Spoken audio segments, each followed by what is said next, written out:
Olá, pessoal, boa tarde. É um prazer estar aqui com vocês. A nossa palestra de hoje é com a pianista Ingrid Barankowski. E a palestra é sobre Almeida Prado, múltiplo pianismo de Almeida Prado. A pianista Ingrid Barankowski tem se destacado nos últimos anos como intérprete de música contemporânea e de música brasileira. Foi responsável pela estreia mundial de cerca de 40 obras, sendo várias dedicadas a ela por compositores como Almeida Prado, Ricardo Takuchian e Roberto Victório. Já atuou como solista com a Sinfonia Cultura, a Orquestra Sinfônica do Estado de Minas Gerais e a Orquestra de Câmara de Curitiba, dentre outras. Como camerista, já dividiu o palco com músicos como as sopranos Marília Vargas e Doriana Mendes e a violinista Constança Prado. Suas inúmeras apresentações solo incluem recitais em diversas capitais brasileiras e também em países como Alemanha, Estados Unidos, Áustria e Itália. Dentre os festivais em que já atuou como docente ou concertista estão o Festival Internacional de Música de Campina Grande, o Festival Virtuose, Encontro Internacional de Piano Contemporâneo e as Bienais de Música Brasileira Contemporânea. Suas áreas de ensino e de pesquisa abrangem performance, pedagogia do piano, história e análise de música e estética da música contemporânea. Ingrid Barankowski tem doutorado em piano pela Universidade do Arizona, com concentração secundária em teoria da música, e estágio de pós-doutorado na Universidade de Southampton, na Inglaterra. Ingrid, é um grande prazer tê-la aqui. Muito bem-vinda. Boa tarde a todos, boa tarde, Thaís. Em primeiro lugar, muito obrigada pelo convite, né, de estar nesse evento. Parabenizo vocês por, né, continuarem a fazer esses eventos, por isso que a gente continua a produzir. Muito obrigada. Então, eu vou começar aqui a compartilhar os meus slides com vocês.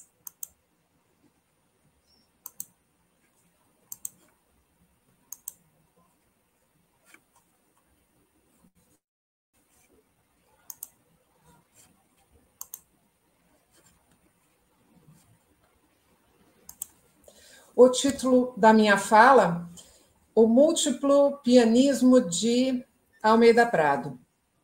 Para escolher o título da minha fala, eu me inspirei numa frase do próprio compositor, que eu vou fazer uma citação aqui, abre aspas. Como compositor, sempre percorri gestos sonoros múltiplos.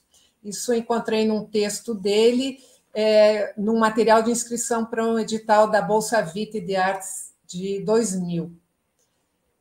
A produção pianística, não só pianística, né, mas a produção pianística de Almeida Prado é imensa. No catálogo, na segunda edição do catálogo da ABM de 2018, nós temos uma listagem de 350 peças para piano solo. Para vocês terem uma ideia, Villa-Lobos escreveu pouco mais de 100 peças para piano solo. Francisco Mignoni, que é um dos nossos mais prolíficos compositores, escreveu cerca de 160. Então, 350 é provavelmente uma produção pianística nunca antes vista, né, na música brasileira. As obras que a gente mais conhece, que tem mais gravações, etc., são as Cartas Celestes, né, que são uma série de 18, destas 15 são para piano, e mesmo assim nem todas são tão conhecidas. Mas se a gente considerar 15 obras em 350, isso é apenas 5%, uma conta numérica simples, né? 15 para 350. Então, é um universo muito vasto ainda para ser explorado, e um universo muito variado. Uma das coisas que mais me fascina nisso é que, embora seja tão variado e tão múltiplo, né, usando a palavra do compositor, ao mesmo tempo tem muita coesão, muita coerência. Então, são ideias aparentemente antagônicas, mas que são combinadas de uma maneira genial por Almeida Prado. Então, ideias opostas, combinadas, permeiam a ideia dele de diversas maneiras.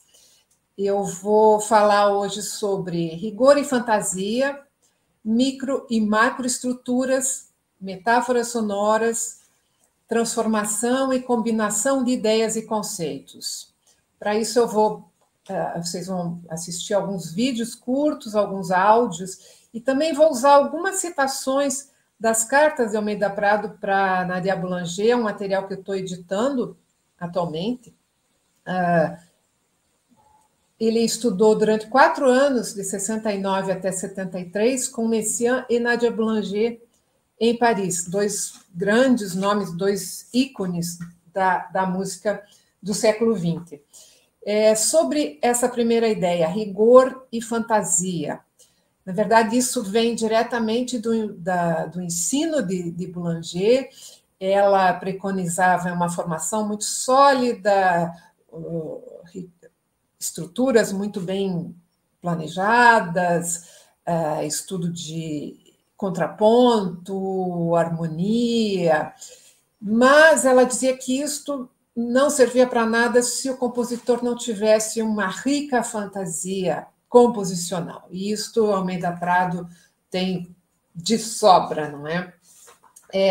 Eu vou usar aqui um trechinho de uma carta que ele escreveu para ela em 15 de janeiro de 1974, ele já estava de volta ao Brasil, ele escreveu esta carta em Curitiba.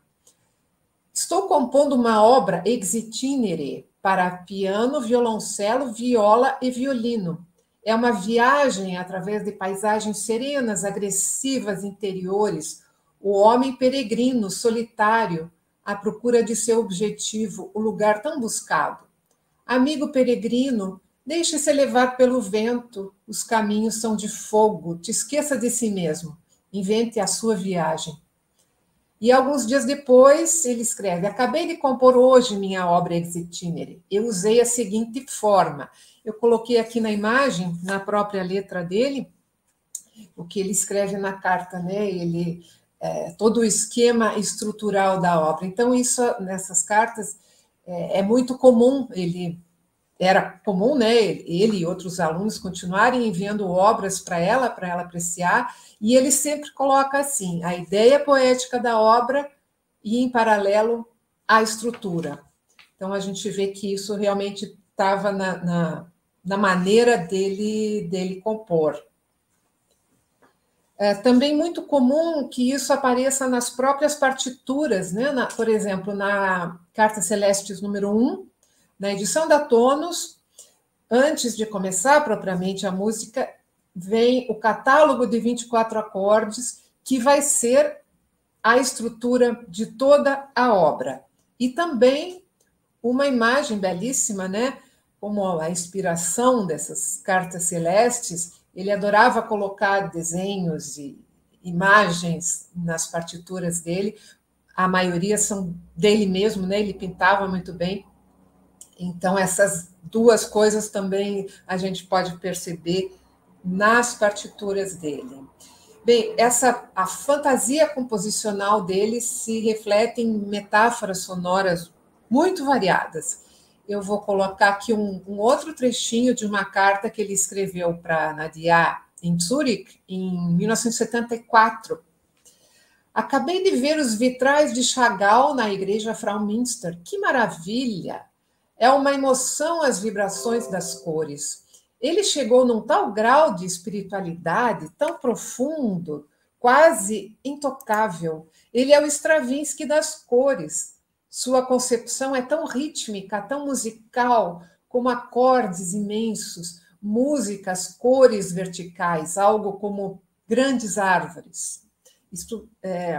Os trechos das cartas, as cartas são em francês, são na minha tradução, né, em português. Então, que a gente percebe realmente essa conexão visual e sonoro, para ele era uma metáfora muito, muito natural. A gente vai ouvir, eu trouxe para vocês um episódio de uma obra chamada Cores, Construções e Texturas, Sonora Arquitetura, uma obra imensa, de 20 episódios, a gente vai ouvir só um deles, que se chama Mármore. Então, aqui a gente tem, aqui eu coloquei a partitura do início da obra, vocês veem que ela começa na mão esquerda, com uma linha ascendente, bem acentuada, pontuada. Esse pontuado reflete a majestade, né, do mármore, e esses veios, essas linhas que sobem e descem pelo teclado. O mármore, volta e meia, também tem manchas, então vão ter clusters, acordes dissonantes. E acho muito interessante que aqui do lado direito da tela vocês veem, aqui no compasso 5x4, uma longa sequência de acordes que sobe o teclado, e a mão direita com esses pontuados, né, descendo lá para o grave, e a metáfora é tal que vai refletir no próprio cruzamento dos braços do pianista, né, representando estes veios do mármore. Então, vou pedir para o Max, por favor, para transmitir o vídeo número 1.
Bem, sobre micro e macroestruturas, uma das ideias que Nadia Boulanger insistia muito com os seus alunos era o que ela chamava de la grande ligne, ou a grande linha, que era esta continuidade de um pensamento musical através de uma obra com coerência e equilíbrio. Isso a gente também percebe na música de Almeida Prado. Uma outra ideia que ela insistia muito é que isso tudo que se faz deve ser feito com foco, com entusiasmo, com atenção, com muito capricho. Fosse uma grande obra, fosse uma miniatura, ou até mesmo uma atividade do nosso cotidiano. Então, eu vejo em Almeida Prado a mesma sofisticação em grandes obras e em pequenas miniaturas, né? E também um equilíbrio entre o detalhe e a construção do todo. Então, Carta Celeste tem vários episódios, cada um é um episódio muito bem estruturado em si, fazendo parte de uma obra maior. E ainda as Cartas Celestes, as 18, também tem uma estrutura em si. 1 a 6 são aquela série de acordes transpostos, depois 7 a 12 e 13 a 18. Então, microestruturas e macroestruturas.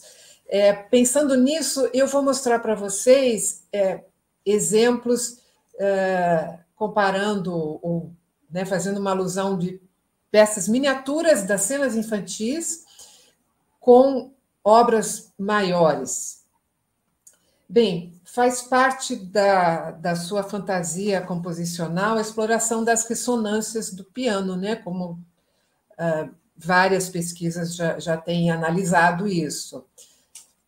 Na partitura das Cartas Celestes 1, da edição da Tonus, tem um texto dele mesmo, né? Onde ele diz: preferi compor para piano por ser este o instrumento mais adequado para as passagens vertiginosamente rápidas, as passagens percutivas e a imensa possibilidade de uma grandiosa ressonância. Então, ele tinha esse fascínio, né, pelas possibilidades sonoras do instrumento. A gente vai ouvir uma peça das cenas infantis, que é Os Peixinhos no Aquário, Então, aqui tem o início da peça, onde vocês veem, então, ele é um longo pedal, né? É um pedal só na peça toda. Tem esse ostinato da mão esquerda, que representa da ideia do movimento circular dos peixes na água, e a mão direita passeia por diversos registros do teclado, do mais agudo ao mais grave, dando essa ideia de profundidade. Então, peço para o Max para passar para vocês o áudio número 1, por favor.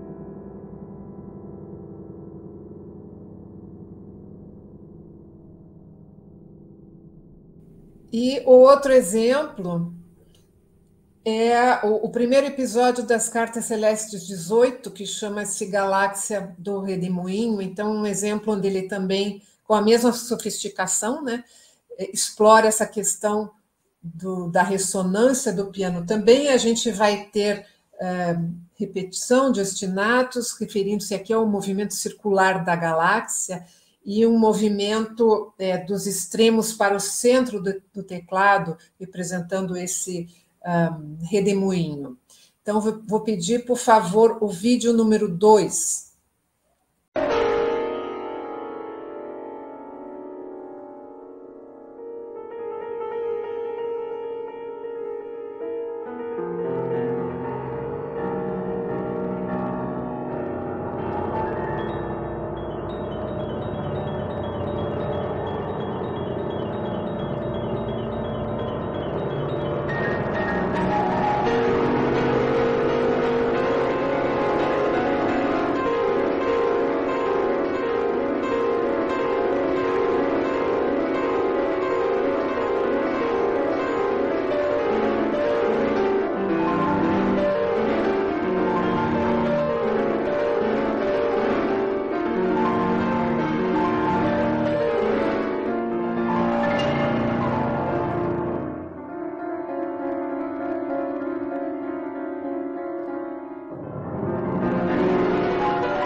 Então, a música de Arminda Prada é permeada por essas metáforas, né? Os temas mais comuns são temas da natureza e de um misticismo religioso. E essas duas coisas conectadas, porque para ele, que tinha essa atitude constante de contemplação pela natureza, como se a natureza fosse uma graça divina que nos é dada. Vou voltar aqui às citações, uma citação muito interessante aqui, que ele escreveu numa viagem a Caracas, em 1971. Nessa época, ele era aluno de Nadia e estava em Caracas para um festival. Abre aspas. Tive uma surpresa, um concerto maravilhoso que escutei da janela do meu quarto, de pequenos sapos, uma espécie tropical, que cantam suavemente uma polifonia por acumulação, por justaposição, uma espécie de fita sonora estática, e o pôr do sol que inundava o céu com imensas manchas de sangue, algo inesquecível. Tentei anotar esta polifonia complexa. 4 maracas em pianíssimo, 5 violas com surdina, que tocam notas harmônicas, mas com valores irracionais superpostos. E um vibrafone que faz 3 notas, também pianíssimo, mas seco. Fecha aspas. Então, é muito interessante, né, que os sons mais simples da natureza evocavam nele já uma textura musical, já aliava com dinâmicas, com ritmos, com instrumentos, né? Já imaginava uma instrumentação disso. Vou dar alguns exemplos de sons da natureza na peça dele. Peço para o Max passar para vocês, por favor, o áudio 2, que é uma peça das cenas infantis também. O galinho canta de manhã bem cedinho.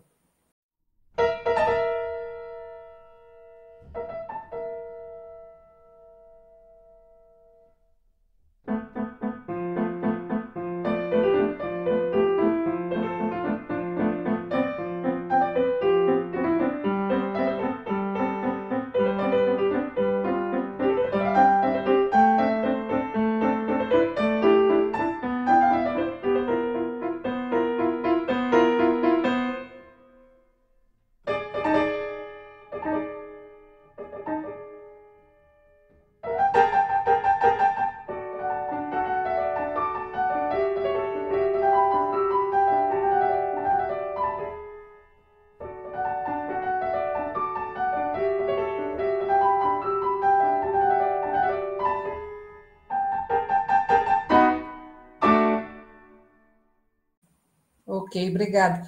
E um episódio de uma obra maior é o segundo episódio de uma obra chamada Três Mosaicos Sonoros. Esse segundo episódio chama-se Aleluia da harpa de Davi e do leão de Judá, uma peça de inspiração místico-religiosa. Aqui, leão de Judá se refere a Cristo. Vocês vão ouvir bem claramente, né, o rugido do leão, mas aqui também várias outras coisas, como alusões judaicas, né, com melodias monofônicas, modais, e também imitação do som da harpa. Então, por favor, o vídeo 3.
Bem, não só os sons da natureza vêm para a música de Almeida Prado, mas movimentos também se transformam em som.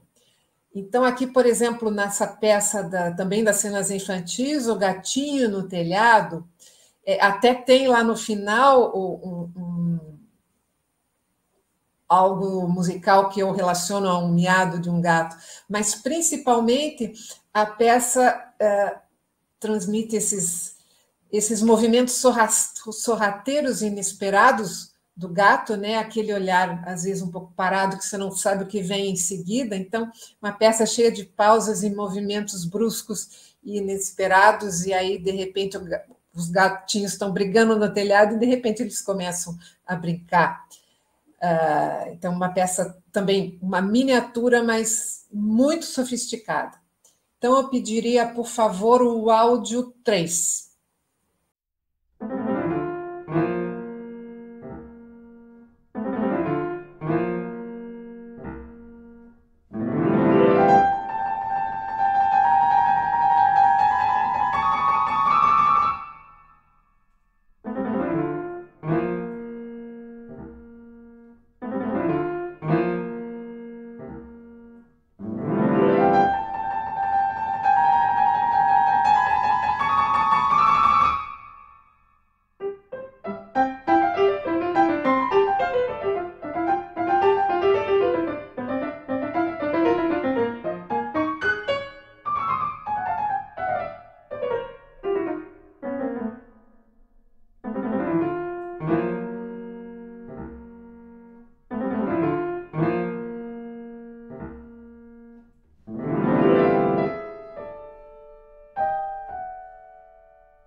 Numa peça maior, eu trouxe a terceira peça dos Mosaicos Sonoros, que chama-se Aleluia do Pavão no Templo do Salomão.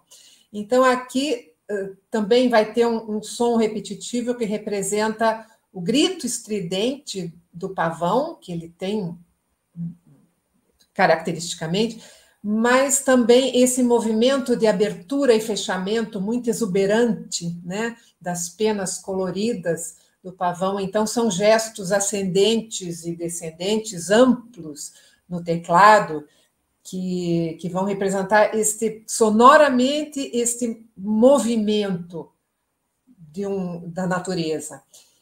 Então, vou pedir, por favor, o vídeo 4.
transformação e combinação de ideias e conceitos. Na música de Almeida Prado, ideias, né, como a gente vem falando aqui desde o início, ideias opostas são justapostas, são colocadas junto. Isso vai desde a superposição de elementos de diferentes camadas sonoras, né, diferentes ideias numa mesma obra. Então, por exemplo, aqui no segundo episódio das Cartas Celestes 18, Constelação do Índio, a gente tem alternadamente, aqui ela começa com esses acordes, uma repetição de acordes dissonantes e estridentes em fortíssimo, e aí muda para uma outra atmosfera com melodias singelas, até simples, e essa alternância permanece durante todo o episódio. Eu, quando toco isso, eu penso, né, na pureza do índio, na alma tão pura, tão singela, inocente quase, né, e ingênua, e a força da floresta, da natureza brasileira, onde ele está inserido. Então, eu vou pedir o vídeo 5, que é o segundo episódio da Carta Celestes 18, Constelação do Índio. Por favor.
Bem, nesta obra Cartas Celestes 18, com o subtítulo O Céu de Macunaíma, que a gente ouviu, né, o primeiro e o segundo, o primeiro Galáxia do Redemoinho e o segundo Constelação do Índio, Almeida Prado nos surpreende muito, porque as cartas celestes sempre foram, né, descritas como obras que exploram muito as ressonâncias do piano, e baseadas em elementos dos céus do Brasil, nas estrelas, constelações, etc. Quer dizer, fazendo alusões a elementos brasileiros de uma maneira indireta e metafórica. E aqui, de uma maneira muito mais direta, né, com elementos brasileiros, constelação do Índio, ela é toda tropical, tem a nebulosa da coruja, e no último movimento, que chama-se Constelação Batucada, a festa no céu, a brasilidade de Almeida Prado é combinada com a ressonância das cartas celestes, numa combinação muito interessante. e essa obra, né, ele dedicou para mim, honrosamente, na carta que ele enviou junto, era realmente intenção dele acabar a grande série de 18 cartas celestes com uma batucada brasileira. E vocês vão ouvir, assim, elementos repetitivos que dá para ouvir, repos, surdos, cuícas, etc. Claro que isso já foi feito por muitos, né, muitas vezes antes, mas ele faz de uma forma diferente. Esses ritmos brasileiros são constantemente transformados e há algumas intervenções melódicas que eu creio que a gente pode imaginar certas evoluções acrobáticas do desfile, e novamente aquela ideia de extremos para o centro do teclado, que acontecia lá na galáxia, no primeiro Galáxia do Redemoinho, né? Aqui provavelmente aludindo a essa massa da aproximação, né? de um desfile de carnaval que ele gostava muito também. Então, eu pediria para a gente ouvir o vídeo 6, que é essa festa no céu, a constelação batucada.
Bem, tentei dar uma ideia de um pouquinho desse múltiplo piano de Almeida Prado, tentando convidar vocês a também explorar esse universo que está aí, que ele deixou para nós, né? Esse gênio da nossa música.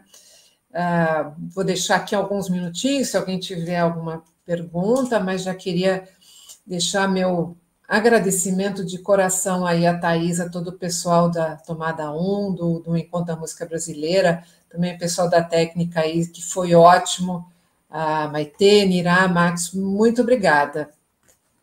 Então, passo para a Thaís, se tiver perguntas.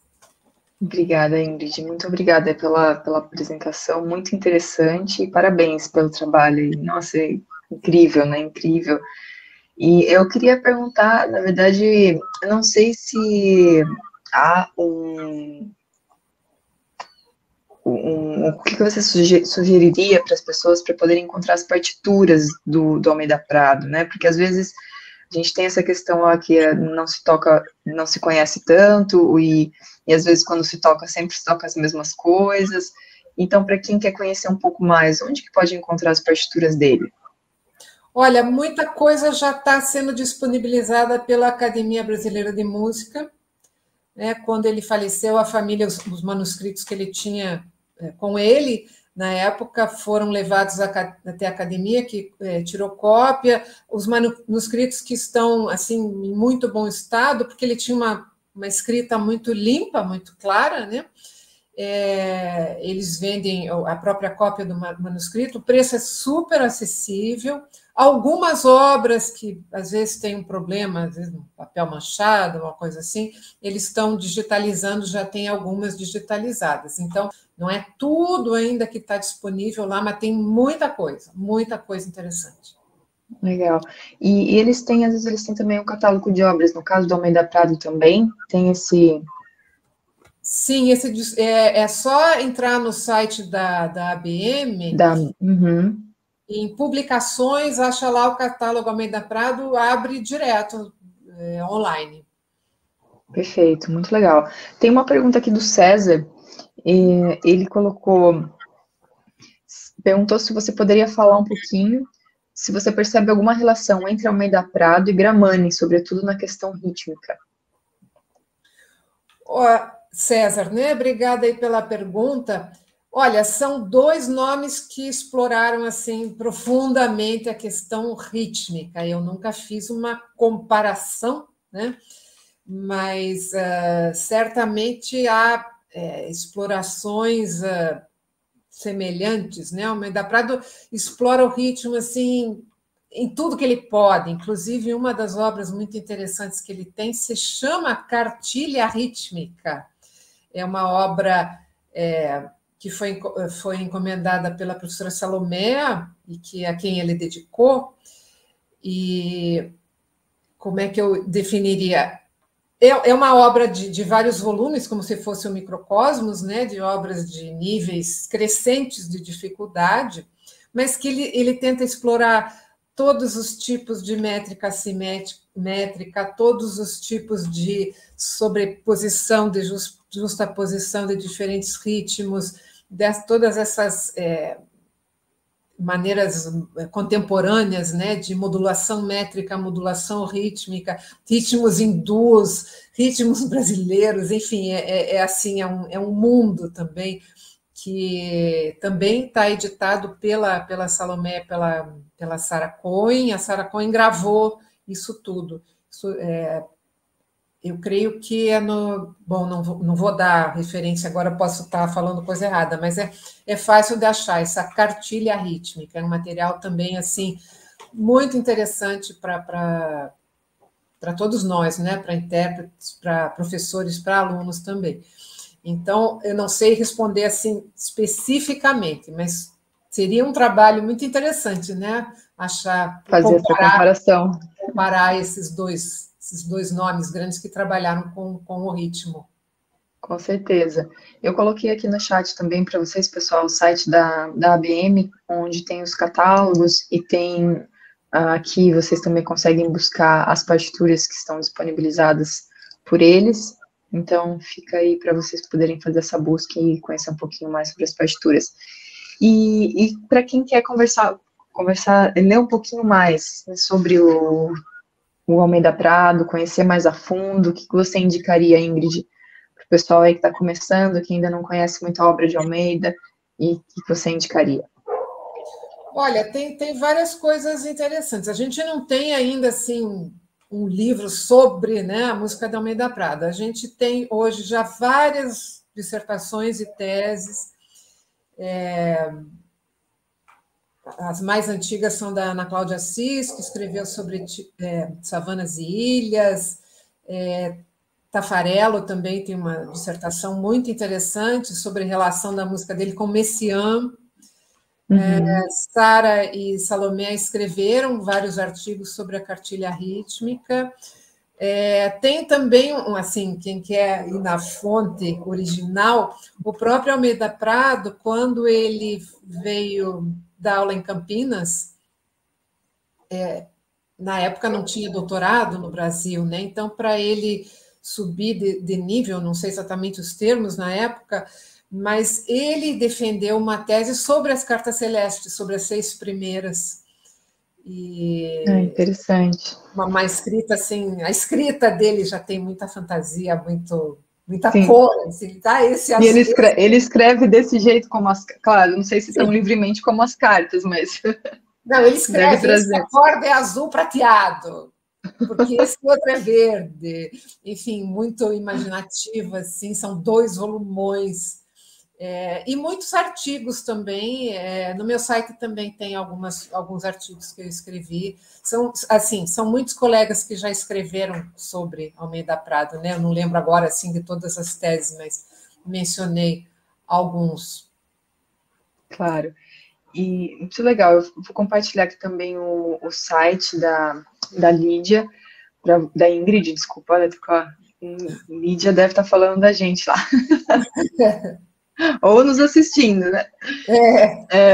Me veio na cabeça. Então, para vocês saberem um pouquinho mais do trabalho da Ingrid, conta pra gente, Ingrid, o que você tem aí de próximos trabalhos. Você comentou que está traduzindo as cartas do Almeida Prado. O que vem aí de novidade nesses próximos meses?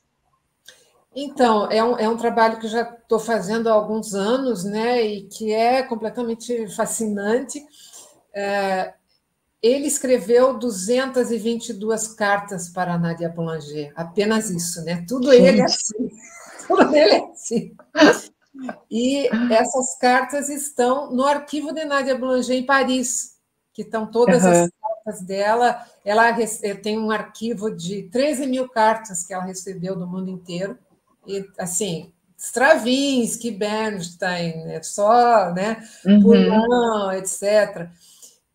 Mas essas 222 cartas de Almeida Prado têm um significado assim, bem importante, porque entre mais de 2.000 remetentes, ele é o 5º que mais escreveu. Então, é um dos maiores conjuntos de cartas escritos para Boulanger. Eu já tenho tudo traduzido e transcrito. Agora, trabalho imenso. Sobre as cartas, que não posso prometer para os próximos meses. Vamos contar. Mas estou trabalhando nisso. Já escrevi um artigo assim sobre o geral dessas cartas, são absolutamente fascinantes e assim um material importante, né, para a nossa música, que acho que vai trazer muitas informações que a gente ainda não tem sobre a carreira dele e até sobre a orientação de Boulanger, né, a vida dele em Paris, muitas coisas muito interessantes. E só por curiosidade, você está traduzindo as que ele escreveu também as respostas ou exclusivamente as que ele enviou para ela? Então, no arquivo lá tem apenas as que ele escreveu para ela, né? As que ela escreveu para ele, infelizmente, quase tudo se perdeu. A gente está à procura. A família tinha apenas assim umas 10 cartas, mas na correspondência dele é muito claro que ela escrevia, porque ele diz: mademoiselle, acabei de receber 2 cartas suas, que maravilha, né? Com aquele jeito dele. Então, isso não só com ele, assim, conversando lá na biblioteca, né? A maioria das cartas que ela escreveu estão pelo mundo, estão perdidas por aí, né? Algumas coisas estão aos poucos se resgatando, mas eu tenho algumas e tem inclusive uma que ela escreveu que é muito interessante, que está lá no arquivo, é uma carta de recomendação para Almeida Prado, endereçada ao Estado de São Paulo, que depois ele recebeu uma bolsa, né, da Secretaria de Cultura, uma carta muito elogiosa ao jovem, né, o jovem aluno dela, Almeida Prado, isso está lá também. Isso faz parte do arquivo, mas as outras eu tenho algumas coisas. Muito bom, muito legal. Bom, Lidy, muito obrigada, Ingrid, pela participação. Incrível mergulhar nesse mundo, conhecer um pouco mais do seu trabalho, conhecer muito mais da escrita de Almeida, do que ele visualiza como sonoridade, como explora o piano com isso. Então, excelente conhecer um pouquinho mais, excelente oportunidade para a gente.